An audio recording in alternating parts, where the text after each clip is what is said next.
नमस्कार दोस्तों, स्वागत है आपका अपने YouTube चैनल लक्ष्य अकेडमी पर। कैसे हैं आप लोग? बिल्कुल फिट मस्त, तैयारी बिल्कुल अच्छी से चल रही होगी, हम उम्मीद करते हैं। और जो सिलेबस आपका कंप्लीट हुआ है आप उसको रिवीजन करते रहिएगा, जो अनकंप्लीट है उसको अच्छे से मेहनत से तैयार करिएगा, क्योंकि बोर्ड पेपर तो बिल्कुल समीप ही आ चुका है। और हम यही प्रयास करेंगे कि आपका जो बोर्ड पेपर है वो अच्छा से अच्छा निकल जाए, क्योंकि हम लोग आपके साथ लगे हुए हैं। और जो भी इम्पोर्टेंट टॉपिक हैं, इम्पोर्टेंट आने वाली चीजें हैं, क्वेश्चन हैं, हम बेसिकली इस समय उसी पर वीडियोस बना रहे हैं, उसी पर अपलोड कर रहे हैं। तो आज हम इसी के साथ इतिहास का आप एक जो आपका एक टॉपिक है, हम उस टॉपिक को लेकर यहां पर उपस्थित हुए हैं इतिहास वाले पार्ट से, जिसका नाम है महामंदी।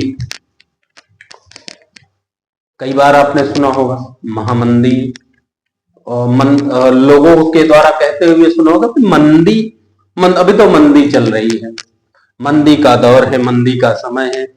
हाँ, इस तरीके से लोगों के मुंह से या खुद से कहते हुए सुना होगा, खुद से भी सुना होगा। तो ये महामंदी के बारे में हमको चर्चा करनी है कि भाई देखिए, महामंदी जो है ना वो संपूर्ण विश्व में थी। ऐसा नहीं है कि केवल भारत में थी। महामंदी जो है ये पूरे विश्व में थी। लेकिन इसका जो क्वेश्चन होता है, प्रश्न की अगर हम बात करें, तो उसका जो प्रभाव है वो भारत पर भी पड़ा, भारत पर भी इसका प्रभाव रहा। हम इसी महामंदी पर आज चर्चा करने वाले कि भारत पर जो इसका प्रभाव रहा वो किस तरीके से है। ठीक है, भारत पर क्या प्रभाव रहा है इसके बारे में हम पढ़ेंगे। तो एक बात तो आप याद रखिए कि ये जो महामंदी थी, ठीक है, ये शुरू हुई 1929 से। 1929 से ये महामंदी प्रारंभ हुई और 1929 से शुरू होकर ये महामंदी चली कब तक? 1934 तक। 1934 तक बेसिकली हम भारत की बात कर रहे हैं, ठीक है। लेकिन उससे पहले हम समझते हैं कि महामंदी होती क्या है भाई। ये तो ठीक है कि भारत में 1929 और 1934 के बीच का तो जो दौर रहा भारत के लिए वो काफी दुखदायी रहा। लोगों की समस्याएं उस समय समझना बहुत ही कठिन था। लोग उस महामंदी के दौर से किस तरीके से बाहर आए, इस चीज को बयां करना शब्दों में विशेष तौर पे बहुत ही मुश्किल है। और अगर उस समय की हम भारत की अर्थव्यवस्था के बारे में बात करें तो बहुत ही सूक्ष्म रही होगी, क्योंकि आज से लगभग 3 से 4 दशक पहले की बात है। और आज का जो दौर है, अर्थव्यवस्था भी थोड़ा सा मजबूत है। अगर आज के दौर में महामंदी आती है तब भी वही हाल होगा जो उस समय हुआ था, क्योंकि जो लेवल होता है ना वो थोड़ा सा बढ़ जाता है लोगों का, बस। तो महामंदी होती क्या है? देखिए, महामंदी है कि महंगाई का बहुत ज्यादा हो जाना, बहुत ज्यादा महंगाई आ जाना, और दैनिक जीवन में उपयोग की जाने वाली वस्तुओं का ना मिलना। इसके अतिरिक्त कुछ महामारियों का भी आ जाना, यानी हम कह सकते हैं कि चौतरफा चारों तरफ से लोगों के लिए समस्या का आना। पैसे के रूप में, व्यवसाय न चलना, पैसे घर में ना होना, घर में पैसे ना आना, इनकम का ना आना, खाने के लिए कोई सामान अगर लेने जाना है तो उस सामान का ना मिलना, ये महामंदी। अब हालांकि ये विश्वव्यापी रही, यानी संपूर्ण विश्व में था, पूरे विश्व में फैली हुई थी ये महामंदी। और जब पूरे विश्व में थी तो उसी दौरान भारत में भी इसका आगमन हुआ 1929 में। 1929 में आगमन हुआ। आपने एक मार्ग का नाम सुना होगा, सिल्क रूट। सिल्क रूट या इसी को कहते हैं रेशम मार्ग, ठीक है। रेशम मार्ग से व्यापार हुआ करता था। रेशम मार्ग से यूरोप में, उत्तरी यूरोप में व्यापार हुआ करते थे इसी मार्ग से। और ये व्यापार, हालांकि आपको पता है कि उस समय जो ये व्यापार हुआ करते थे वो समुद्र के मार्ग से हुआ करते थे। इन्हीं रास्तों से अमेरिका की खोज हुई। हालांकि अमेरिका था पहले से ही, लेकिन उसका पूरे विश्व से, संपूर्ण विश्व की बात करें तो पूरे विश्व से उसका कोई भी कनेक्शन नहीं था। वो केवल अकेला इकलौता देश हुआ करता था, अकेला था। वो नहीं जानता थे, वहां के लोग नहीं जानते थे कि कोई और भी देश हो सकता है कहीं। लेकिन अमेरिका की खोज हुई, लोग अमेरिका से आने वाली चीजों को लाना शुरू कर दिए, व्यापार बढ़ेगा। खैर वो तो बाद की बात है, हम शुरू करते हैं। भारत में महामंदी का जो दौर रहा, विश्वव्यापी महामंदी, ठीक। और ये जो संकट रहा, ये जो संकट रहा विश्वव्यापी, ये लगभग 30 के दशक के, ठीक है, 30 के दशक तक रहा। कब तक रहा? 30 के दशक तक रहा।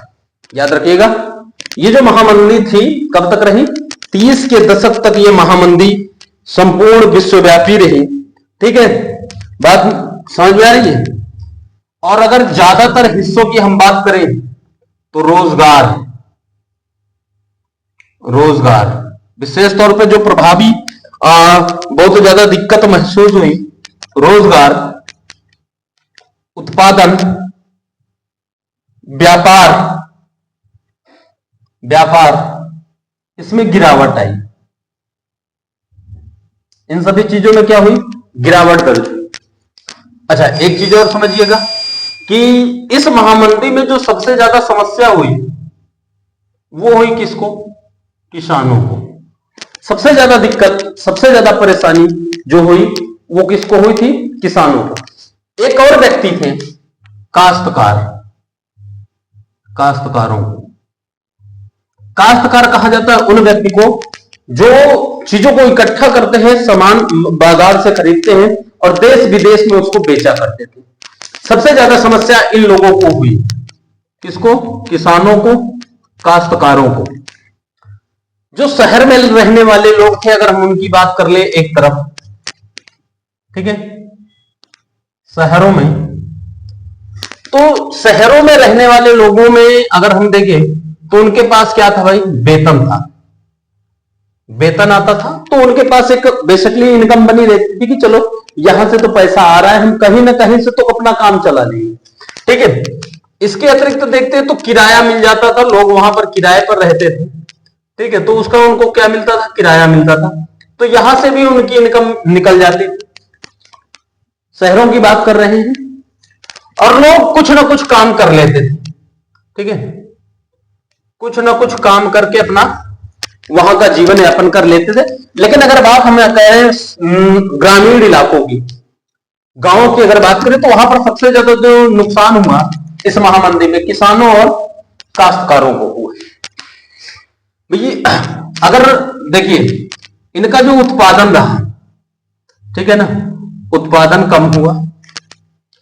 अच्छा, उत्पादन कम हुआ, ठीक है, ये कुछ सामान अपना इकट्ठा किए थे बेचने के लिए, क्योंकि ये अपना सामान कहां बेचते थे? विदेशों में। कहां ले जाते थे? विदेशों में। और ये महामंदी हमने कहा विश्वव्यापी है, संपूर्ण विश्व में जाएगी।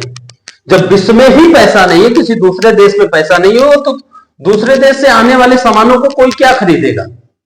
जब उसके पास खुद से उसके पास पैसा नहीं है, तो किसी भी देश से आने वाले सामान को वो नहीं खरीद सकता, वो खुद का सामान नहीं खरीद सकता।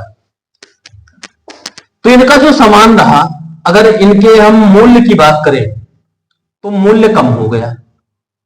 मूल्य कम हो गया तो ये जब इनसे कोई भी सामान खरीदेंगे तो किस पर खरीदेंगे? कम मूल्य पर। अब इनको मूल्य क्या मिला? कम मिला। जब इनको मूल्य कम मिलेगा तो इनकी जो उत्पादन होगी वो ऑटोमेटिक कम हो जाएगी। उत्पादन कम हुई, और जब उत्पादन कम होगी तो आय में कमी हो जाएगी। इनकम यानी जो पैसा होगा, इनकम जो होगा वो क्या हो जाएगा? कम हो जाएगा, पैसा इनको कम मिलेगा। ठीक है, यहां तक की बात आपको समझ में आ गई? जल्दी से बताइए, बोलिए। इसके अतिरिक्त खेती करने के लिए खेती करने के लिए कर्ज लेना पड़ा, कर्ज लेना पड़ा इनको, कर्ज लेकर खेती की, यानी जो जमा पूंजी थी वो भी समाप्त हो गई। ठीक है, और स्थिति ये हो गई कि जब वो वाली दूसरी फसल भी अच्छे दाम पर नहीं गई तो जो कर्जदार थे, कर्जदार कर्ज देने से मना कर दिया, कर्ज देने से मना कर दिया इन लोगों को। और वही दूसरी तरफ ध्यान दीजिएगा, सरकार इन लोगों से लगान लेती। ठीक है, सरकार क्या लेगी? सरकार लगान में कोई ढिलाई नहीं दी।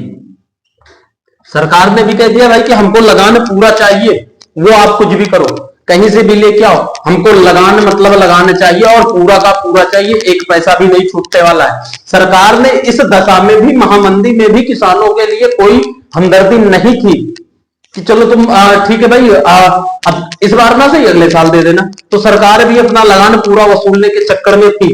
ठीक है, कर्जदारों ने कर्ज देने से मना कर दिया और पहली बार जो कर्ज लिया था वो कर्ज वैसे का वैसे रह गया, क्योंकि किसान की जो फसलें थी उसका मूल्य कम हो चुका था।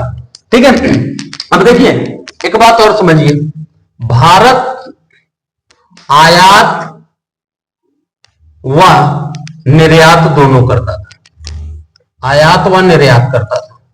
किसका आयात करता था समझिए। तो सबसे पहले अगर निर्यात की बात करें, निर्यात करता था कच्चा माल, कच्चा माल निर्यात करता था। आयात क्या करता था? बना हुआ माल, यानी कि पक्का माल जिसको कहते हैं। ठीक है, कच्चे माल का निर्यात करता था, कच्ची चीजों को बेचता था और वहां से कुछ चीजें बनी हुई चीजों को वापस लेता था। जैसे कपास भारत से जाता था, वहां से कपड़ा बनकर भारत में आता था। अब यहां पर क्या हुआ कि ये जो निर्यात वाला कंडीशन था ये 50% कम हो गया। कितने परसेंट?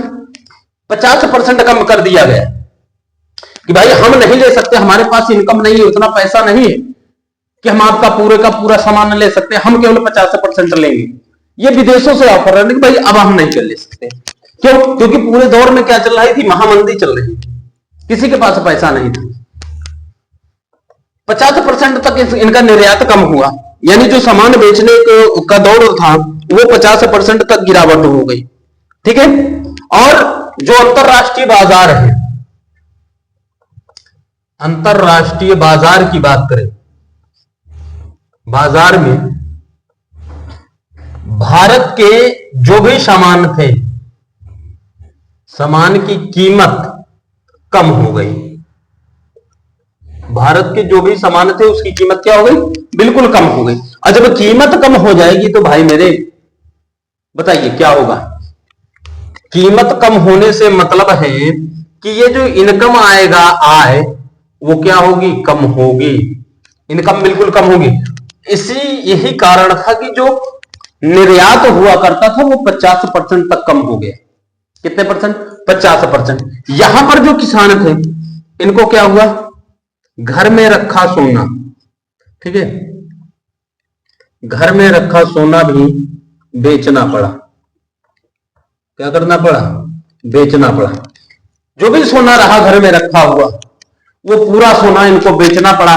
और एक दार्शनिक है, उन्होंने कहा कि भारत ने जो सोने का निर्यात किया, यही से, ध्यान देना, यही से भारत ने सोने का निर्यात शुरू किया। ठीक है, यहां से क्या होने लगा? सोने का निर्यात, भारत ने सोना निर्यात करना शुरू किया। ठीक है, सोना बेचना शुरू कर दिया। और उस दार्शनिक ने कहा कि संपूर्ण विश्व की अर्थव्यवस्था को उबारने में भारत के सोने का महत्वपूर्ण योगदान रहा। और अगर पूरे विश्व में हो या ना हो, लेकिन ब्रिटेन की अगर बात करें तो ब्रिटेन की अर्थव्यवस्था को उबारने में भारत के सोने का सबसे अहम योगदान रहा। आप इस बात को बिल्कुल भी नकार नहीं सकते हैं कि भारत का सोना किसी देश में जाकर वहां की अर्थव्यवस्था को उबार नहीं सकता है। ये प्रत्यक्ष आपके सामने इतिहास में प्रमाण है कि भारत का सोना कहीं भी जाता है तो वहां की अर्थव्यवस्था को सुधार देता है। ठीक है, ये कंडीशन रही वहां की।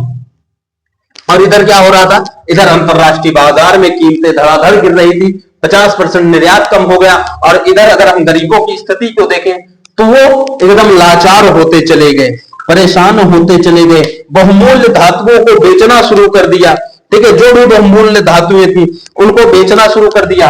यहीं पर एक आता है बंगाल।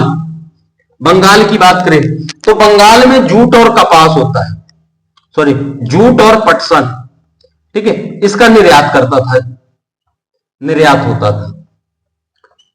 ठीक है, कौन करता था? बंगाल करता था विदेशों में निर्यात। अगर इसके निर्यात की बात करें तो निर्यात 60% घट गया।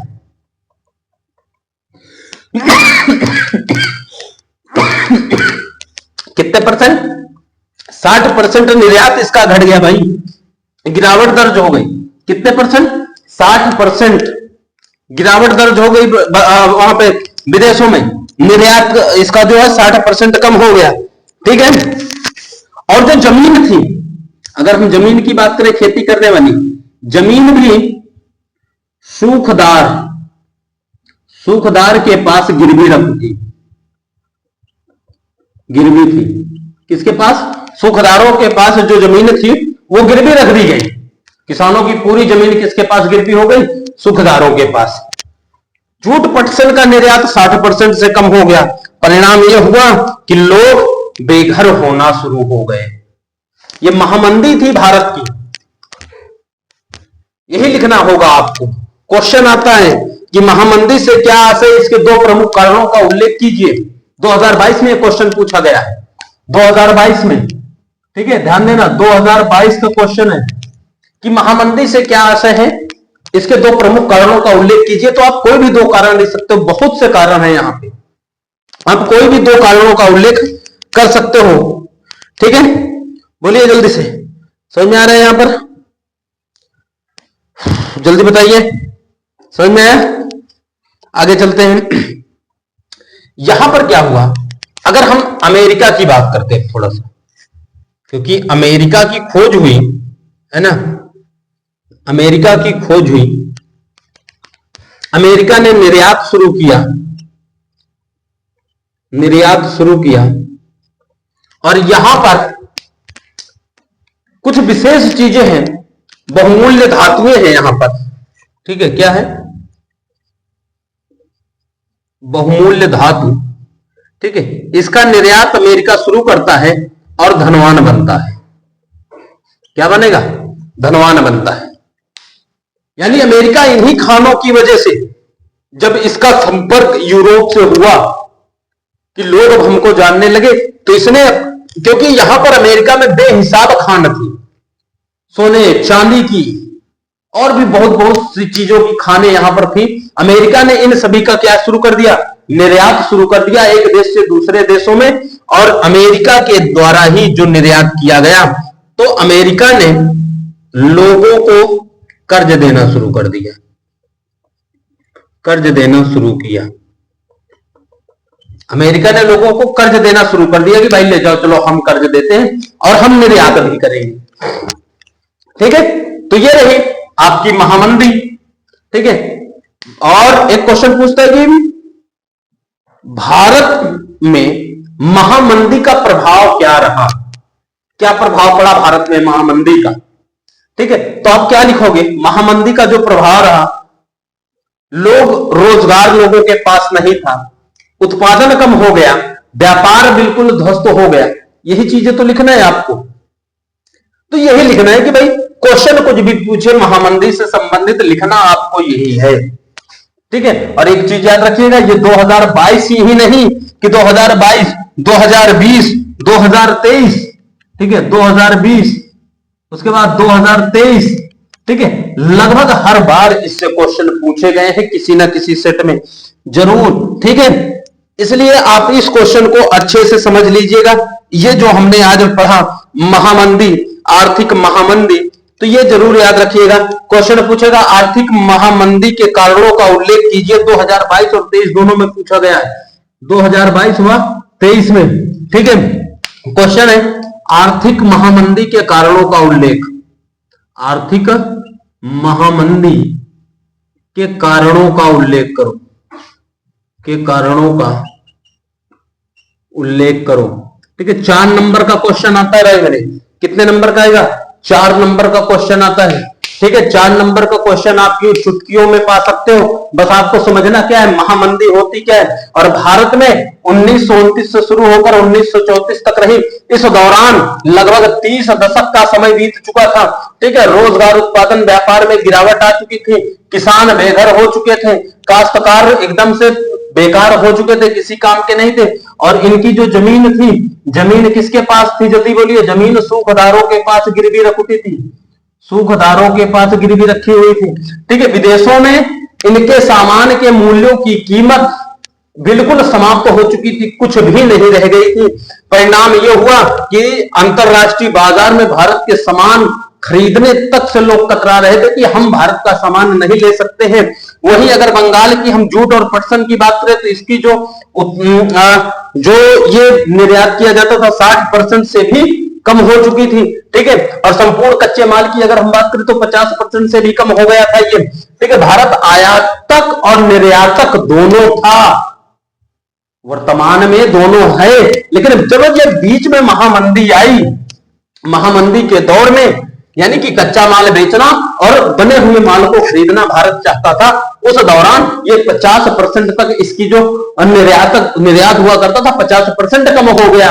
और जब 50% तक कम हो गया तो लोग जो रोजगार में थे, लोग जो उत्पादन में थे, लोग जो व्यापार में थे, वो सभी क्या हो गए? बर्बाद हो गए। खाने के लिए पैसा नहीं था, इनकम में कमी हो गई। ठीक है, खेती करने के लिए लोगों से कर्ज लिया कि कर्ज दो, हम खेती करके अगले साल चुका देंगे। लेकिन जब कर्ज लिया और अगले साल भी स्थिति वही रही तो उनका जो पहले से कर्ज था वो तो बना ही रहा। दोबारा कर्जदारों ने कर्ज देने से भी मना कर दिया कि अब हम दोबारा कर्ज नहीं दे पाएंगे। उसके बाद जो घर में रखा हुआ सोना था वो सोना भी इनको बेचना पड़ा, घर चलाने के लिए, खाने के लिए, पीने के लिए, बच्चों को पालने के लिए। उसके बाद अगले साल अगर हम बात करें तो खेती करने के लिए इनके पास जमीन भी नहीं बची, क्योंकि जमीन सूखदारों के पास गिरवी रखी हुई थी। ठीक है, ये रहा महामंदी। और ये वीडियो आपको कैसा लगा जरूर बताइएगा। इसके बाद हम एक और ही बेहतरीन टॉपिक के साथ आपके साथ मुलाकात करेंगे अगले वीडियो में। तब तक के लिए जय हिंद।